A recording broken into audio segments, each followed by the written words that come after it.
Hi guys, so I have got my drawing inked at this point, and the next step is that I'm going to be using some tools to divide my composition into several concentric circles.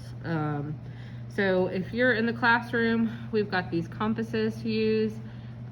It's a pretty easy tool to use. It takes a little practice, so I recommend practicing on some scratch paper before you get started on your actual paper.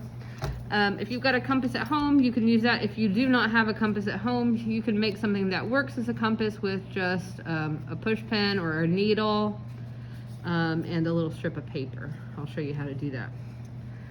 Okay, it's important that you go ahead and mark the center of your drawing. It needs to be the absolute center of it. I could see still where my lines all intersected in the center, even though I erased. So that needs to be the center point of your drawing. I might start with my compass here, because I'm going to make this first center section pretty small. I want to make it just kind of go outside of the keys. So the important thing when you're using a compass like this is to locate the center point. The little needly part goes on that center point. You don't want to move that. You can make your circle bigger or smaller by adjusting the angle here. If you put it down on your paper, you can kind of see where it's going to stop. So I want mine to go just outside my keys for this first circle. So I might have to adjust it a little bit. There we go. I think there's good. Okay, once I get it where I want it, I grab it up here on this little knob, and I want to make sure that it doesn't lift up off the page while I'm turning it. If it does, I can always go back and erase it if I need to. But if I'm careful, I can just go around and make my full circle. All right, so there's one circle. I want to keep on dividing this up. I want to have 4 or 5 different concentric circles. Okay, so that's one. You can see it here on my page. You don't want to make this very dark. This is again going to be an aid for us as we start to add color. Some of us may be adding extra pattern at this stage too, so this is going to be helpful for different reasons. All right, so that's circle one. I'm going to do one with the push pin. So this is a little piece of cardboard, and I'm putting it underneath my artwork because I'm going to have to poke a pin through the center of it to make this part work. So this is for folks at home who might not have a compass. If you've got a compass, fine. You don't need to go buy one for this. All you need to do is cut a strip of paper. Mine extends from the center, from the center to the outer edge of my drawing. This was just a piece, just a strip off of a normal 8.5 by 11 piece of paper. So what you want to do for this is you want to poke a little hole in your paper, and that is going to then poke right through the center of your drawing.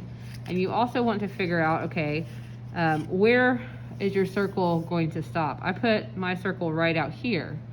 I want my circle to be right here at this level. So I poke a hole in this paper, not through my drawing, but just through the paper where I want my circle to stop. So I've got a circle poked here, or a hole poked here for where the middle of the drawing is going to be, and a hole poked here for where I want my circle to stop.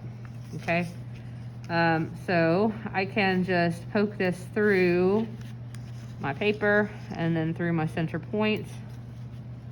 It's kind of going down into the cardboard that's underneath here. That's going to help kind of cushion it while I'm drawing.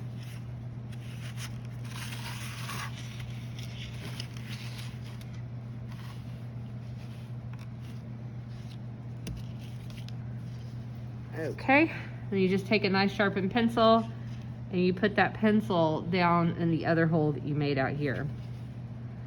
It helps to kind of steady it with your hand. Oops.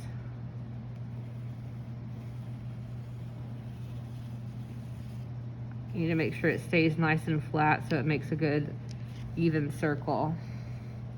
You don't want the paper to bunch up or go up and down or anything like that.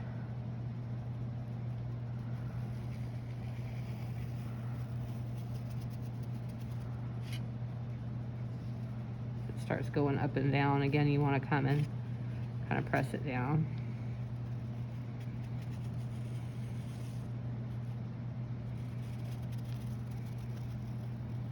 There we go. It took me a couple passes with that to get a circle that really worked out well, because the paper slid a little up and down. You might have to work with it a little bit, but this method does work. Just takes a little bit of patience. You will end up with a hole in this end of your drawing, but if you just go behind it when you're done and push up the paper, you won't even be able to tell. You can put a little piece of tape over the back if it really bothers you. But you won't even be able to tell in the end. So there is 2 circles on my drawing now. So that gives me 2.